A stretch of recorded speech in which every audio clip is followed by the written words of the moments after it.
Anggota Komisi 1 DPR RI dari fraksi PDIP Ismail Thomas ditetapkan sebagai tersangka oleh Kejaksaan Agung.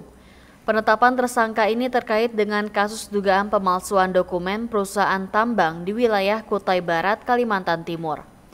Menurut Ketut, kasus ini terkait dugaan korupsi penerbitan dokumen PT Sendawar Jaya.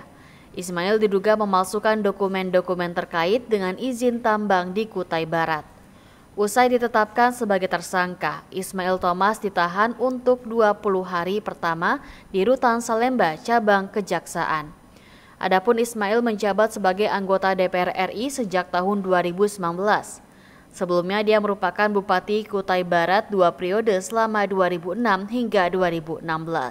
Menurut laporan harta kekayaan penyelenggara negara, yang dilaporkan pada Desember 2022, Ismail Thomas memiliki kekayaan sebesar 9,8 miliar rupiah.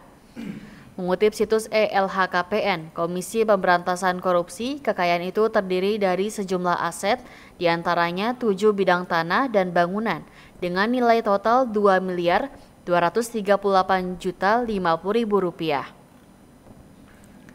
Ismail juga memiliki 8 unit mobil yang jika ditotal nilainya mencapai 828 juta rupiah.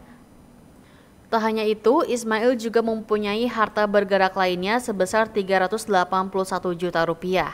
Sedangkan kas dan setara kas yang dicatatkan Ismail senilai lebih dari 6 miliar rupiah. Dengan rincian tersebut, total harta kekayaan Ismail lebih dari 9,8 miliar rupiah. Kekayaan itu naik sekitar 100 juta rupiah dibandingkan 2 tahun sebelumnya pada LHKPN yang dilaporkan Desember 2020. Ismail tercatat memiliki harta lebih dari 9,7 miliar rupiah.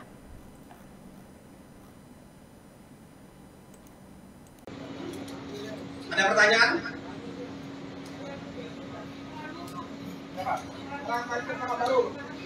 Perannya ya, bahwa perkara ini peran yang bersangkutan adalah melakukan, tadi sudah saya sebutkan tadi,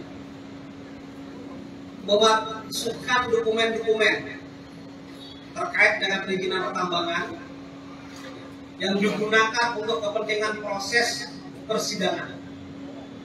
Ya, itu perannya. Ini terkait dengan perkara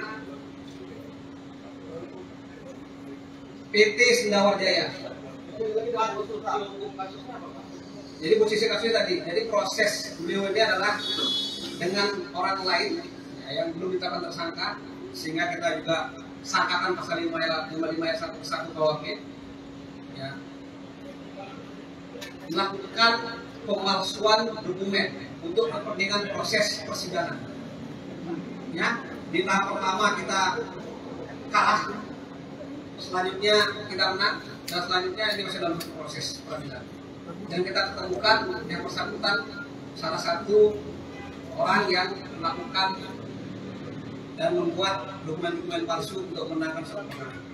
Dokumennya apa aja, Pak? Dokumennya tidak perlu kami sebutkan di sini ya, karena ini proses penyidikan sedang berjalan. Kasus baru dan berarti Thomas Ismail ini apa namanya, mungkin pasalnya bisa diulang lagi. Ini IT ya, tersangka IT. Ismail Thomas kan ya Pak? Tersangka IT saya menyebutnya. Ya. Jadi pasalnya adalah pasal 9 Undang-Undang Tindak Pidana Korupsi, yaitu pasal 55 ayat 1 ke 1 KUHP. Jadi yang bersangkutan ini diduga melakukan